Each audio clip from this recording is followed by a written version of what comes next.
জিলা শাখাৰ 30 সংখ্যক বাৰ্ষিক অধিৱেশনৰ এই মুকলি সভাৰ সন্মানীয় সভাপতি বাবুজনা লগতে উপস্থিত সদন আপোনালোক সকলোৱে শ্ৰীচৰণত সেৱা জনাইছো। কৃষ্ণ জয় গুৰু শংকৰ হৰ গুণাকৰ যাকেৰি নহি কে ৰূপাম तुहारी शरण करेनु हत कोटि बारे को करू प्रणाम कृष्ण। আজি তিনিচুকীয়া জিলা শাখাৰ বাৰ্ষিক অধিৱেশনৰ দ্বিতীয় দিন। আমি যোৱাৰ সময়ত কি লৈ যাম? কেৱল মাত্ৰ ভকত আৰু ভগৱন্তৰ আশীৰ্বাদ লৈ যাম। সেই আশীৰ্বাদে আমাক জীয়াই থকা প্ৰেৰণা যোগাব। আমি যদি জীয়াই থকা অৱস্থাত এই তিনিখন তীৰ্থস্থান দৰ্শন কৰিব পাৰিছো তেতিয়াহ'লে আমাৰ জীৱন ধন্য হ'ব। তীৰ্থস্থান বহুতো আছে, ইয়াৰ ভিতৰত এই তিনিখন তীৰ্থস্থান মই শ্ৰেষ্ঠ বুলি ভাবোঁ। বহুতকে কোৱা শুনো যে গংগাত গা ধুলে বোলে পুণ্য হয়। কিমান সঁচা নাজানো, কিন্তু ইয়াতকৈও যে এখন পবিত্ৰ তীৰ্থস্থান আমাৰ ঘৰতে আছে, ইয়াক আমি কেতিয়াবা উপলব্ধি কৰিছোনে? আৰু সেই তীৰ্থস্থানখনেই হৈছে পিতৃ মাতৃৰ চৰণ সেৱা।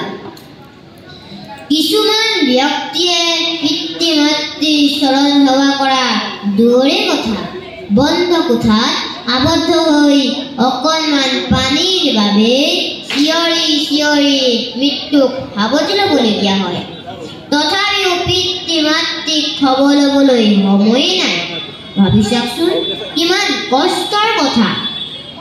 এইখিনি যাতে নহওক সেইকাৰণে সকলোৱে নিজৰ সন্তানক উচিত শিক্ষা প্ৰদান কৰক। নিজৰ সন্তানক সকলোৱে প্ৰথমে ঘৰত থকা গংগা নদীত স্নান কৰিব শিকাব লাগে। মাটিৰ পাত্ৰ আৰু পৰিয়ালৰ মুহূৰ্ত বনোৱাজনেহে গম পায়, কোনো ভঙাজনে নহয়। যি মাতৃৰ দ্বাৰা আমি পৃথিৱীখন দেখিলো, যিয়ে আমাক ভৰিত ধৰি ধৰি খোজ কাঢ়িব শিকাইছিল, যাৰ কোলাত আমি টোপনি গৈছিলো, যিয়ে আমাক হাতত ধৰি ধৰি অ আ ক খ শিকাইছিল আৰু মানুহ কৰি তুলিছিল, সেই পিতৃ মাতৃক যদি আমি অৱহেলা কৰোঁ তাতকৈ আৰু দুখৰ কথা নাই। সেইকাৰণে আমি ঘৰত থকা গংগা নদীত প্ৰথমে স্নান কৰিব শিকিব লাগিব। ভগৱন্তই কৈছে, যি সন্তানে পিতৃগুৰু মাতৃগুৰু চিনি নাপায় সেই সন্তানে মোক কেনেকৈ চিনি পাব? কিতাপৰ সংখ্যা ঠিকেই বাঢ়িছে, কিন্তু জ্ঞানৰ সংখ্যা বঢ়া নাই। আমি স্কুল শিক্ষাৰ লগতে সাধাৰণ জ্ঞান আৰু আধ্যাত্মিক জ্ঞানো প্ৰয়োজন। সেইবাবে পিতৃ মাতৃৰ চৰণ সেৱাই হৈছে আটাইতকৈ শ্ৰেষ্ঠ তীৰ্থস্থান। তলমূৰ কৰা মানে এইটো নুবুজায় যে তুমি তোমাৰ সন্মান হেৰুৱাই পেলাবা। এটা মূল্যৱান বস্তু পাবলৈ হ'লে তলমূৰ কৰিবই লাগিব। ভকত আৰু ভগৱন্তৰ আশীৰ্বাদ ইয়াৰ ভিতৰতে পৰে।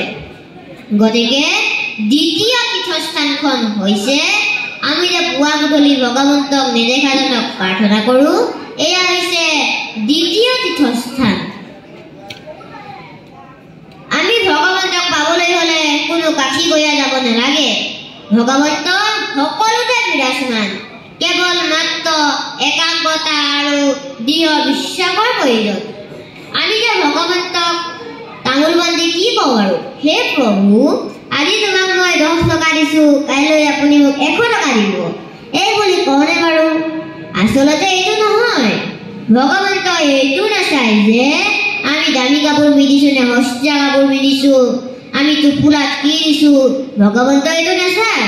ভগৱন্ত এটাই চায় যে মোৰ ভক্তবোৰে মোক দৃঢ় বিশ্বাসে প্ৰাৰ্থনা কৰিছে নে নাই, এইটোহে লক্ষ্য কৰি থাকে। আমি যদি এই দুয়োখন তীৰ্থস্থান দৰ্শন কৰিব পাৰিছোঁ তেতিয়াহ'লে 3 নম্বৰ তীৰ্থস্থানখন সহজে পাম।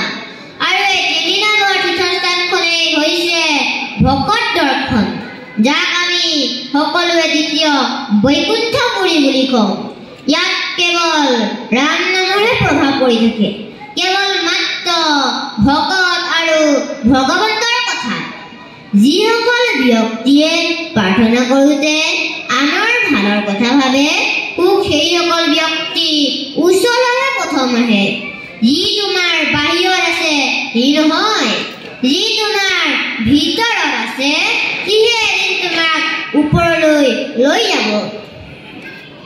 নিজৰ কথা কোনো ফকীৰ বা মানুহক নুসুধিবা। অলপ সময় চকু মুদি নিজৰ পৰমাত্মা খোজা, সকলো কথা গম পাবা। আমি পিতৃৰ ভাগেৰে সৃষ্টি হৈ মাতৃৰ দ্বাৰা পৃথিৱীখন দেখিছোঁ, আৰু অন্তিম সময়ত যদি আমি গুৰু ঘাটে যাব পাৰোঁ তেতিয়াহ'লে আমাৰ জীৱন ধন্য হ'ব। মানুহে এদিন জন্ম লৈছোঁ যেতিয়া এদিন মৃত্যু হ'বই লাগিব। এয়াই হৈছে প্ৰকৃতিৰ নিয়ম। পিতৃ মাতৃয়ে আমাক যিমান মৰম কৰে আমিও পিতৃ মাতৃক সিমান মৰম কৰিব লাগিব। আমি যদি পিতৃক সাহসৰ প্ৰতীক হিচাপে ভাবোঁ আৰু মাতৃক যদি আমি ধৈৰ্যৰ প্ৰতীক হিচাপে ভাবোঁ, আৰু আমি সন্তানবোৰ যদি নামৰ প্ৰতীক হিচাপে ভাবোঁ, তেতিয়াহ'লে এখন ঘৰ আনন্দৰ মাজেৰে সময়বোৰ পাৰ হৈ যাব। বৰ্তমান সময়ত পিতৃ মাতৃক অৱহেলা কৰা বহুতো উদাহৰণ আছে। আপোনালোকে মন কৰিবচোন, আমি কেতিয়াবা দূৰ দূৰণিলৈ গ'লে বহুতো ভয় লগা ঠাই পাৰ কৰিব লাগে, আৰু সেই ভয়লগীয়া ঠাইখিনি যদি আমাৰ লগত দেউতা থাকে আমাৰ কেতিয়াও ভয় নালাগে। সেইকাৰণে মই ভাবোঁ দেউতা হৈছে সাহসৰ প্ৰতীক। আৰু মাতৃসকলৰ কথা আপোনালোকে জানেই, কিমান যে দুখ কষ্টৰ মাজত এখন ঘৰ ধৰি ৰাখে। নিজে নেখাই হ'লেও আনক খুৱায়, তথাপিও মুখত হাঁহি থাকিবই। সেইকাৰণে মই ভাবোঁ মাতৃসকল হৈছে ধৈৰ্যৰ প্ৰতীক। আৰু সেই পিতৃ মাতৃয়ে সন্তানৰ নাম লৈ যে কিমান আনন্দ পায়, সেইকাৰণে আমি সন্তানবোৰ হৈছোঁ নামৰ প্ৰতীক। আৰু সেই আনন্দৰ আশাত যদি আমি বিষ ঢালি দিওঁ, তাতোতকৈ আৰু দুখৰ কথা এই পৃথিৱীত নাই। আৰু সেই বিষ কি জানেনে? এক, মুখৰ বাক্য; দুই, বৃদ্ধাশ্ৰম। যি পিতৃ মাতৃয়ে আমাৰ নাম লৈ আশা কৰিছিল, সেই পিতৃ মাতৃৰ মনত যদি আমি আঘাত দিওঁ, তাতোতকৈ আৰু দুখৰ কথা কিবা আছেনে? সেইকাৰণে আপোনালোকে নিজৰ সন্তানবোৰক মানুহ হিচাপে শিক্ষা দিয়ক, যাতে আপোনাৰ বেমাৰৰ সময়ত এজন ডাক্তৰ হৈহে আহে, যাতে উকিল হৈ নাহে।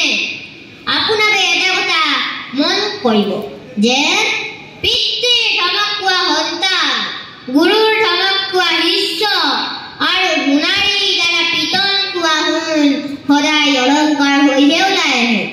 সেই অলংকাৰ যাতে সমাজে পিন্ধিব পাৰে তাৰ বাবে আমি যত্ন কৰিব লাগিব।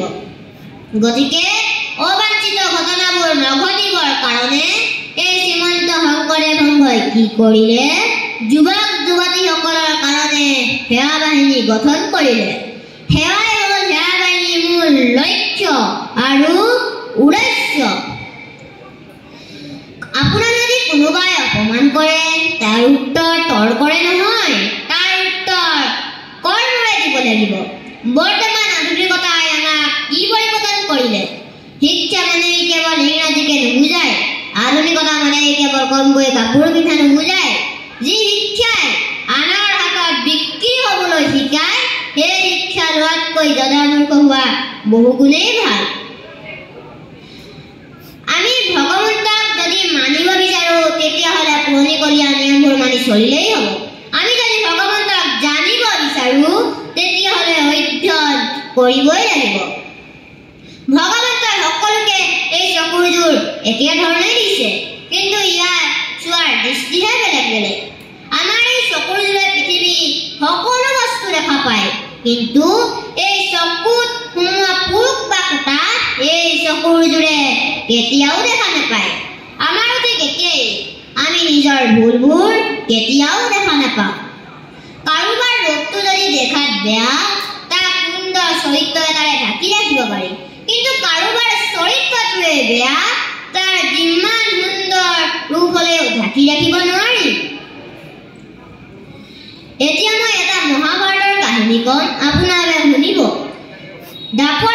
শেষৰ ফালে দেৱঋষি নাৰদে এদিন বৈকুণ্ঠলৈ যাত্ৰা কৰিছিল আৰু বৈকুণ্ঠ যাত্ৰা কৰি পালেগৈ আৰু প্ৰভু ভগৱন্তই তেওঁক সন্মানেৰে বহিবলৈ দিলে। কিন্তু আনদিনা যোৱাৰ দৰে দেৱঋষি নাৰদে যোৱা নাই। দেৱঋষি নাৰদৰ দুটা প্ৰশ্ন বৈকুণ্ঠপতি শ্ৰী মধুসূদনক সুধিলে। প্ৰশ্ন দুটা আপোনালোকে মনত ৰাখিব। দেৱঋষি নাৰদৰ দুটা প্ৰশ্ন যে হে প্ৰভু, কলিযুগৰ মানুহে মুখেৰে কৃষ্ণৰ নাম উচ্চাৰণ কৰিলে আৰু সাধুসংগ গ্ৰহণ কৰিলে কি কল্যাণ হয়? প্ৰশ্নটো কোনে কৰিলে? দেৱঋষি নাৰদে। দেৱঋষি নাৰদে যেতিয়া প্ৰশ্নটো গবা মাৰি ধৰিলে তেতিয়া প্ৰভু ভগৱন্তই বহাৰ ঠাইৰ পৰা উঠিবলগীয়া হৈ গ'ল আৰু ক'লে, হে দেৱঋষি নাৰদ, তোমাক মই প্ৰশ্নটোৰ উত্তৰ 3 দিনৰ পাছতে দিম। নাৰদেও জানো কম বস্তু? নাৰদে ক'লে, হে প্ৰভু, আপোনাৰ বিনা দেশত গছৰ পাত এখিলাও লৰিব নোৱাৰে, আনকি মই নিজেও লৰচৰ হ'ব নোৱাৰো। মনুষ্যই উশাহ নিশাও ল'ব নোৱাৰে। গোটেই বিশ্ব ব্ৰহ্মাণ্ডৰ গৰাকী আপুনি। এই দাসীৰ প্ৰশ্নটোৰ উত্তৰ দিওঁতে আপুনি 3 দিন সময় ল'লে মই বুজি নাপালো। ভকততকৈ প্ৰভু ভগৱন্ত ডাঙৰ নহয়। ভকত হোৱাৰ পাছতে ভগৱন্তক আশীৰ্বাদ দিব পাৰিব, চুইয়া চেলেং গামোচাৰে দি নহয়। যেতিয়া দেৱঋষি নাৰদে প্ৰশ্নটো সুধিলে তেতিয়া প্ৰভু ভগৱন্তই হাঁহি হাঁহি ক'লে, হে দেৱঋষি, তুমি মৰ্ত্যলৈ যোৱা আৰু পূব দিশত গৈ থাকিবা। তুমি যাকেই লগ পাবা তেওঁকে এই প্ৰশ্নটো সুধিবা আৰু তেওঁৰ যোগেদিয়ে তুমি প্ৰশ্নটোৰ উত্তৰ পায়ে যাবা। দেৱঋষি নাৰদে মৰ্ত্যলৈ গ'ল। পূব দিশত গৈ আছে। গৈ থাকোঁতে এজনী গোবৰা লগ পালে। দেৱঋষি নাৰদে ভাবিলে, এইটোতো জীৱই হয়, গতিকে প্ৰশ্নটো এয়াকে সোধা যাওক। দেৱঋষি নাৰদে প্ৰশ্নটো সুধিলে, হে জীৱ, কলিযুগৰ মানুহে মুখেৰে কৃষ্ণৰ নাম উচ্চাৰণ কৰিলে আৰু সাধুসংগ গ্ৰহণ কৰিলে কি কল্যাণ হয়? প্ৰশ্নটো শুনা অলপ সময় পিছত গোবৰাজনী ঠেংকেইটা ওপৰলৈ কৰি মৃত্যু হ'ল। তেতিয়া দেৱঋষি নাৰদে ভাবিলে, মইতো কথাহে কৈছিলো, মৰিবলগীয়াতো কোনো কথা কোৱা নাছিলো।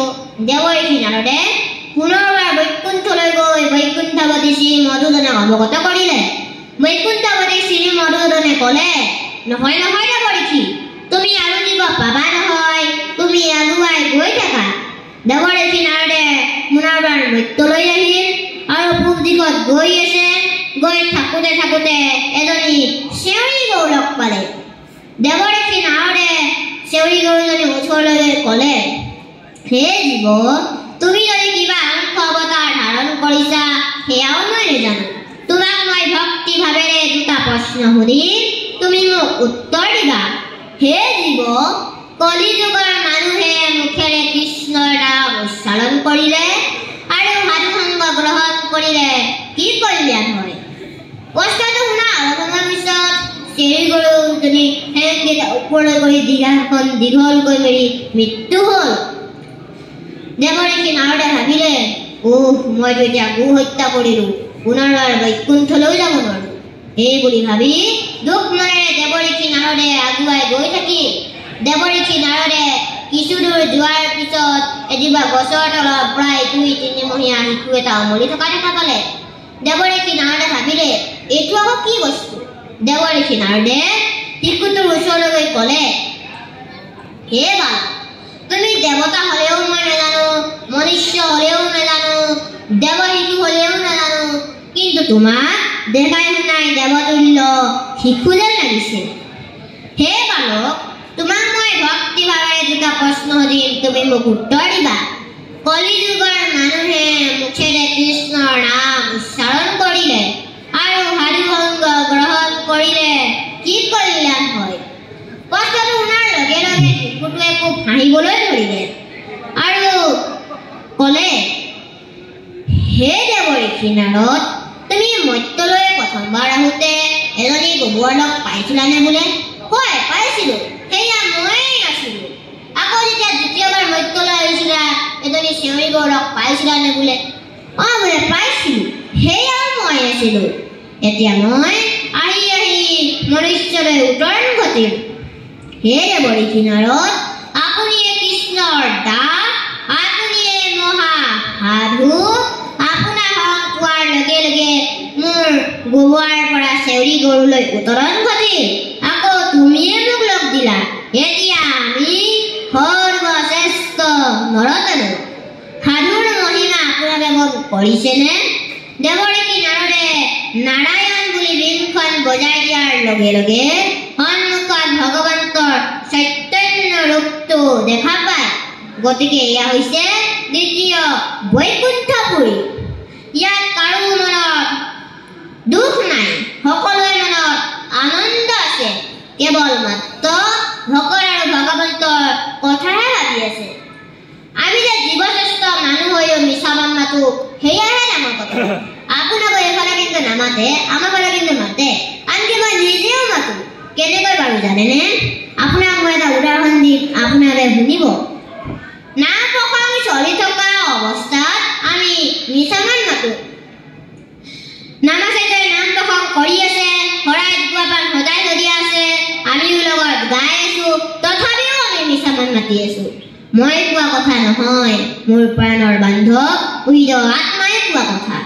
মোৰ মুখস্থ নাই, আপোনালোকে লগত গাই দিব। দীন বন্ধু ৰাম দয়াশীল দেৱে, তোৱা পদ কমলে সদায় কৰো হেয়। দীন বন্ধু ৰাম দয়াশীল দেৱে, তোৱা পদ কমলে সদায় কৰো হেয়। কৃষ্ণ। এতিয়া বাৰু আমি সদায় সেৱা কৰো নে নকৰো? যাৰ গৃহত গৰু গৃহ নাই, তেওঁতো সদায় সেৱা কৰা নাই। কৰিছে জানো? নাই কৰা নহয়। যদি মোৰ গৃহত গৰু গৃহ নাই, মইতো ভকতৰ লগত বহি গাই আছো নহয়, বোলে তোৱা পদ কমলে সদায় কৰো হেয়, তোৱা পদ কমলে সদায় কৰো হেয়। বোলে প্ৰভু ভগৱন্তে উপভোগম পাই গ'ল আৰু বোলে বিশ্বজিৎ, তুমি দেখোন মোক আজিহে সেৱা কৰিছা। আচলতে এই কথা হয়নে নহয়? নহয় বুলি ক'লেও মহাপ্ৰভু মাধৱদেৱে হয় বুলি কৈছে। সেইকাৰণে শ্ৰীমন্ত শংকৰদেৱ কি কৰিলে? গুৰু গৃহ বাধ্যতামূলক কৰিলে। তেতিয়া তেওঁ সোনকালে উঠিব, গা ধুব, গুৰু সেৱা কৰিব, আয়ুস ৰখা বৃদ্ধি হ'ব। দেৰিলৈকে শুই থাকিব নোৱাৰে তেওঁ। গুৰু গৃহ কথা আছে নহয়। গুৰু গৃহত সেৱা কৰিলে মন পবিত্ৰ হয়। আমি ভগৱন্তৰ গুণনামবোৰ শ্ৰৱণ কীৰ্তন কৰিবলৈ গুৰু গৃহ প্ৰয়োজন। আগৰ দিনৰ কথাবোৰ সংলাপ বুলি কৈছিল, আজিকালি কিন্তু বাৰ্তালাপ বুলিহে কয়। যেতিয়া ভকতৰ মাজত ভগৱন্তৰ বাৰ্তালাপবোৰ হয়, তেতিয়া প্ৰত্যেক ঘৰত প্ৰহ্লাদ জন্ম হয়। আপোনালোকে জানেনে প্ৰহ্লাদক একেবাৰে শেষৰ শাস্তিটো কি দিছিল বাৰু? হিৰণ্যাক্ষকশিপুৰে নিজ হাতেৰে বিপান কৰিছিল। ৰাতিপুৱা গা ধোৱা, ৰাতিপুৱা শুই উঠাৰ পাছত গা ধুৱাই আগৰে বাটৰ 4টা লাডু খাব দিছিল। প্ৰহ্লাদৰ চকু পানী বৈ আহিছিল। পিতৃয়ে ভাবিলে, এই মৃত্যুৰ ভয়ত এই লাডুকেইটা খাবলৈ ভয় কৰিছে। আহে প্ৰহ্লাদ, তোৰ মৰমৰ প্ৰভু নাৰায়ণ ক'ত? এই লাডুকেইটা খা আৰু তোৰ বৈষ্ণৱ বংশ ধ্বংস হৈ যাওক। তেতিয়া প্ৰহ্লাদে ক'লে, নহয় পিতা, মই ভয়ত নহয়, মোৰ হৃদয়ত প্ৰাণৰ বান্ধৱ কৃষ্ণ আছে।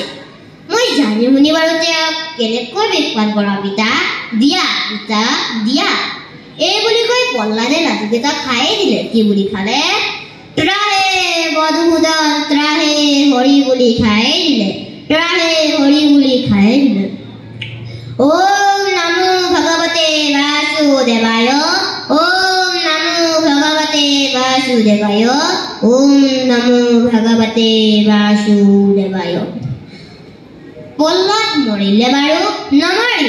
প্ৰহ্লাদ আপোনাৰ হবে, আপোনাৰে মোৰ বতৰা। সেয়া প্ৰশ্ন। এইখিনি কওঁতে যদি কোনোবা খিনিত অপৰাধ হৈছে, আপোনাৰে সন্তান বুলি ক্ষমা কৰিব। সদৌ শেষত গুৰু বন্দনাৰে সামৰণি মাৰিছো। শ্ৰীমন্ত শংকৰ ভকতৰ জানা যেন কল্পতৰু, তাহান্ত বিনাই নাই নাই নাই।